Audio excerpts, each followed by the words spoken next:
Hey y'all, in this video you get to hang out with me all week, sort of. I'm sharing 3 routines I do not miss every single week. These are routines that have ebbed and flowed and flexed as I had no team, as I've had a team, and also when I had no kid to being a mom.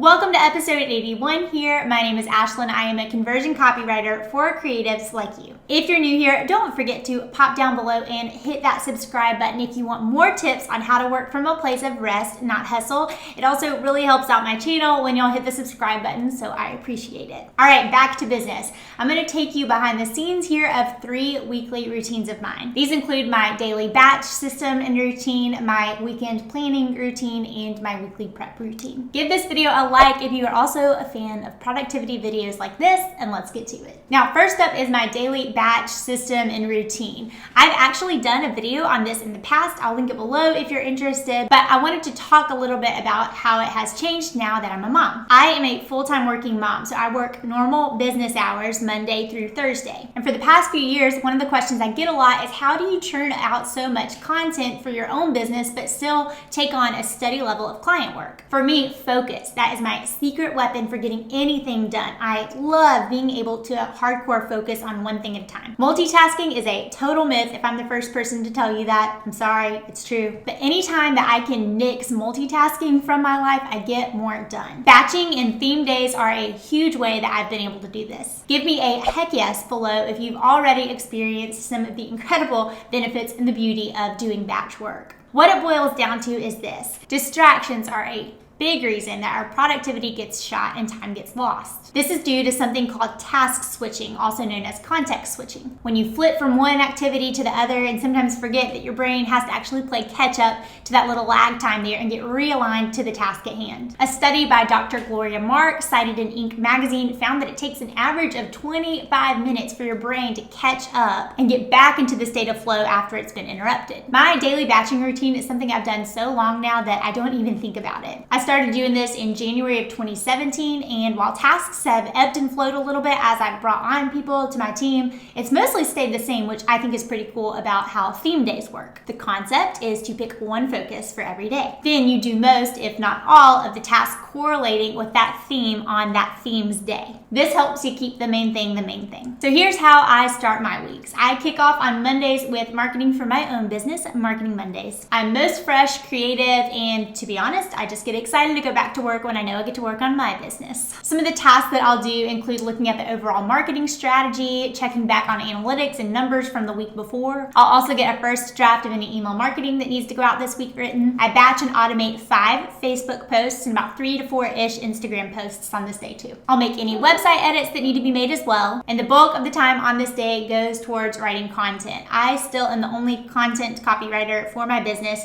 so that means any email, any Instagram or Facebook post or blog, all of that is being written by me. It's a whole lot of writing, so obviously that's where most of the day's time goes. We also have our team call on Monday, so I can look at where numbers are, how spots are filling, and kind of get a hear and a lay of the land so I can make strategic calls as the week goes on. Tuesdays are for client work. Tuesdays are long, really long. I used to joke with clients that I would come straight in for my workout and not change out of my workout clothes all day. As I've started taking on day rate clients, I tend to dress up a little bit more, but here's what the day looks like. If I do have a day rate client, I'll start the actual client work at 9 a.m. So I do a little bit of business in the morning, and then at 9 a.m. I start looking at things that client may need, and I'll work all day for that one client. I don't always do day rate clients. Some Tuesdays I find it better to just wake up at 5 a.m. and go straight in and hammer out as much as I can so I can have a little bit of leisure time in the rest of the day. But this doesn't mean I don't spot work or proof anything as the week goes on other days. I hope you can understand that. Just the bulk of it is getting done on Tuesday. Any admin tasks that have to do with client work that have come up during the week, I will also tackle on Tuesdays. Things like confirming that my calendar and the acuity schedule are up to date, if any client gifting needs to be looked at or ordered, that kind of thing. Wednesdays are for product development, which is a very fancy way of saying, again, I get to be my own client on Wednesdays. Some tasks that I'll do on Wednesdays include cleaning up anything inside my 3 programs, creating brand new freebies or updating old free downloads, updating any shop items or working on any visual branding of the business, and updating funnels and copy for my own business. 2 Wednesdays ago, we have an affiliate partner that we work with a lot. I love and highly recommend because I use them every single day, and I wanted to see if I could just tweak and work on one of my own funnels that I had in place. I spent that Wednesday drafting my own 6-part email funnel for my business, and it increased sales by $1,600 in 20 days. Yay! That brings me to Thursdays, which are purely for meetings. I go in with the understanding on Thursdays that I'm not going to get a whole lot checked off my list. That is a relationship building day. I have calls with potential clients, any interviews that I can schedule that day. Again, batch and theming is not a perfect system. Nothing's going to fit perfectly in each container, but it just gives me a little bit of a blueprint that I can follow during the week.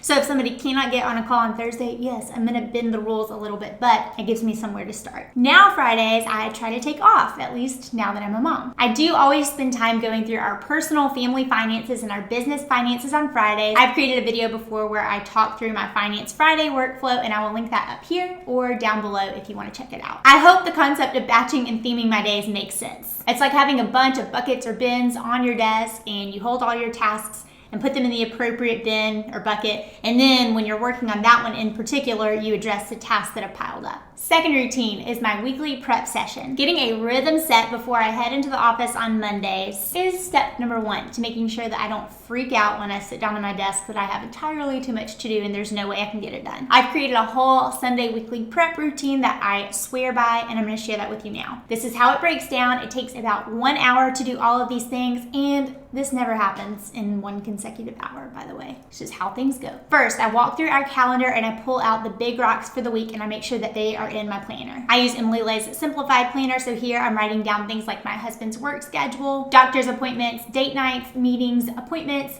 podcast interviews, calls, things like that. I also put in my present morning routines at the top of every day, and I definitely make sure that I have some white space during the week. Next, I plan our meals for the week, and I put in our Amazon Prime order. Just a big fan of outsourcing. I really only cook about 3 nights out of the week. My husband does shift work, and so a lot of times it's just me by myself at night. So we do our fair share of picking up food. But at this point, I'll look in the fridge, look in the pantry, and just make sure that I have ordered any of the household goods or meal things that we need for the week. I wrap up this weekly prep routine with a journaling exercise. This takes about 20 minutes, to be honest. I love journaling. I could knock myself out here for an entire hour, but that is just not the stage of life I'm in right now. Here, I reread my goals. Again, I do this a lot. I record my big wins, my lessons learned. I typically pull out my Val Marie paper prayer journal so I can see answered prayers or things that I was struggling with this week. I evaluate how I did on last week's big 3 goals. I do a big list sweep of my brainstorm lists and just anything that's all scattered around my brain. And I record how I'm going to adjust moving forward. Again, just a journaling exercise, but it also helps me to prepare and pick my big 3 for this upcoming week, which I do at that time. The final piece of the puzzle is weekend planning. I'm a big believer that to get away from work and actually rest, I need to be intentional about that time and set expectations for it. So on Wednesday or Thursday in the morning, here is a journal prompt that I will go through. I should come up with a fancy name for this, but for now, they're my 5 S's. Solitude, study, sweat, social, and savor. I go ahead and think about what I'm going to do in the upcoming weekend to have some moments of solitude, what I'm going to read or catch up on. Maybe I'm going to try to read 2 chapters of my book or whatever. I try to plan my workouts if I'm going to attempt to go to a yoga class and I need a babysitter for that, or if I want to go on a morning run one day. I make note of what I want to do socially. Yes, that absolutely means in-person time with friends and family, but I also use the social S prompt to include any letters that I need to put in the mail or ways that I want to encourage friends. And the last S, savor. This is any new recipes that I want to try, fun date nights we're going on, going to a new restaurant, that kind of thing. It's a fun journal prompt I thought I'd share because I've enjoyed it. Maybe it's kind of cheesy, but